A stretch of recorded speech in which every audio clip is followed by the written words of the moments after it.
Nandoon na naman! Ang butas sa dingding ay lumitaw sa aking silid at mula sa butas, lumitaw ang braso ng isang babae tuwing gabi. Umaabot ng may pasensya at gayon paman, ako ay nag-iisa sa bahay na ito. Nag-iisa na ako mula pa noong bata pa ako. Ang mga pag-deploy at patuloy na paglipat ay nangangahulugan na ang mga social circle at kaibigan ay isang luho para sa akin. Ngunit ang butas na iyon, tinawag ako nito. Saan ba ito nanggaling? Hindi ko alam. Ang mahinang putok ng baril mula sa ulan ay tumatago sa aking silid. Napipigilan ng multo ng pag-iyak ni Chris Cornell sa aking radyo. Like a stone, I'll wait for you there. Mula noon, nag-iisa na naman ako. Ang braso ay umabot sa akin sa gabi na parang sinasabi na, I'll be there for you too.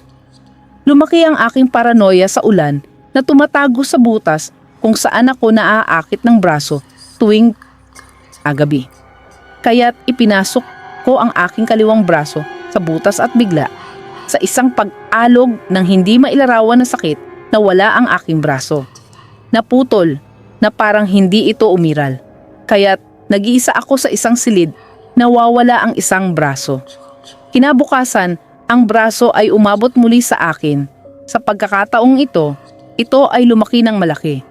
Ang butas ay lumawak o kaya'y naisip ko, ang salarin ay magiging mas madaling makita. Kaya't naghintay ako na hilahin ang braso, sumilip mula sa butas. Wala. Kaya't ipinasok ko ang aking natitirang braso upang hawakan ang braso. Bumalik ang pamilyar na sakit at ngayon walang braso. Kailangan kong maging isang bato upang malaman kung nag-iisa ako o hindi. Sa ikatlong gabi, nakita ko itong muli, mas makapal, parang isang kakaibang sausage. Umaabot muli sa akin sa dilim. Nag-atubili ako sa una, ngunit kailangan ng takpan ang butas. At kailangan kong malaman kung ano ang kumuha ng aking mga braso. Kaya't ipinasok ko ang aking binti. Ang parehong matinding sakit habang ako ay nakakaawa na lumpo patungo sa aking kama. Kagabi, bumalik ang nakakatakot na braso at kinuha ang aking natitirang binti. Talagang na-stranded ako sa silid na ito at walang paraan upang takpan ng butas. Ngayong gabi, pagkatapos mag-isip at magmuni-muni kung gaano ako kalungkot sa buhay, nagbabalik tanaw sa mga dating kaibigan, mga taong pinahahalagahan ko at nawala. Lumitaw ang butas sa dingding at ang braso ay sobrang namamaga. Ngunit umaabot pa rin sa akin bago mawala. Hindi na mahalaga kung ano ang mangyayari sa akin ngayon.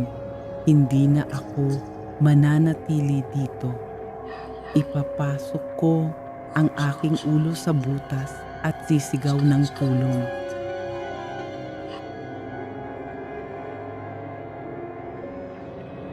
Damhin ang kaba, damhin ang takot, damhin ang kilabot. Huwag palampasin ang koleksyon ng mga maiikling kwentong horror na mag-iiwan sa iyo ng matinding panginginig. Mag-subscribe para sa isang nakakapanindig balahibong karanasan.